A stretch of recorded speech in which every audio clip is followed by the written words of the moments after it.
ആയുസ്സും ആരോഗ്യവും ഉറപ്പാക്കൂ. കുറഞ്ഞ നിരക്കിൽ ഹെൽത്ത് പാക്കേജുകൾ ഇവിടെ ലഭ്യമാണ്. കൃത്യത, വേഗത, മിതമായ നിരക്ക്. പ്രശസ്ത ഗൈനക്കോളജിസ്റ്റ് ഡോക്ടർ കൃഷ്ണവേണിയുടെ സേവനം ഇവിടെ ലഭ്യമാണ്. Medora clinical laboratory, Nilambur road, Pookkottumpadam. Kalikavu Poongode മിച്ചഭൂമിയിൽ വീടിന് തീപിടിച്ച് ഗുരുതരമായി പൊള്ളലേറ്റയാൾ മരണപ്പെട്ടു. വീട്ടിൽ കിടന്നുറങ്ങുകയായിരുന്ന വീട്ടുടമ കൊടുകൻ രാജുവാണ് മരണപ്പെട്ടത്. 50 വയസ്സായിരുന്നു.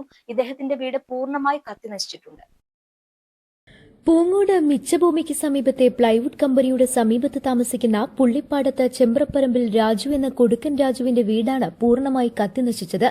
ഇദ്ദേഹത്തെ തീപ്പൊള്ളലേറ്റ് ഗുരുതരമായി പരിക്കേറ്റതിനാൽ ആദ്യം മഞ്ചേരി മെഡിക്കൽ കോളേജിലും പിന്നീട് കോഴിക്കോട് മെഡിക്കൽ കോളേജിലും പ്രവേശിപ്പിച്ചെങ്കിലും ഇന്നുച്ചയോടെ മരണപ്പെടുകയായിരുന്നു.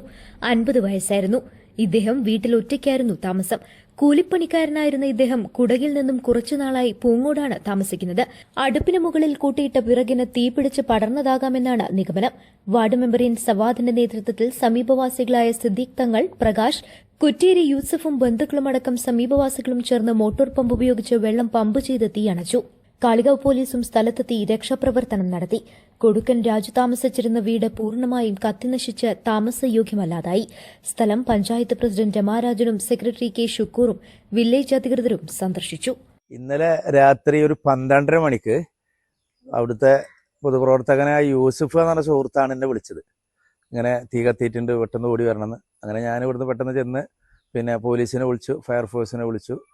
പിന്നെ നാട്ടുകാർ ഓടിക്കൂടിയിട്ടുണ്ട്. നാട്ടുകാർ രക്ഷാപ്രവർത്തനം നടത്തി, തീ അണക്കാനുള്ള ശ്രമം നടത്തി. നാട്ടുകാരാണ് തീ അണച്ചത്. പൂർണ്ണമായി കത്തി തീർന്നിരുന്നു. ഇയാൾക്ക് നല്ല പരിക്ക് പറ്റിയിട്ടുണ്ട്. ശരീരത്തിൻ്റെ ഏതാണ്ട് ഭാഗങ്ങളൊക്കെ പൊള്ളിയിട്ടുണ്ട്. പിന്നെ കാളികാവ് പോലീസ് സ്ഥലത്തെത്തി സന്ദർശിച്ചു.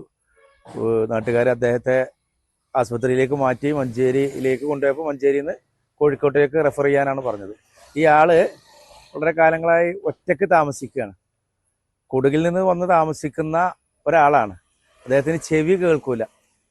അങ്ങനെ പിന്നെ ഒറ്റക്കാണ് താമസിക്കുന്നത്. എങ്ങനെയാണ് ഈ തീപിടുത്തം ഉണ്ടായത് എന്നതിനെ കുറിച്ച് ഒരു ധാരണയില്ല. ഏതാണ്ട് വീട് പൂർണ്ണമായി കത്തിനശിച്ചു. News bureau, Kalikavu.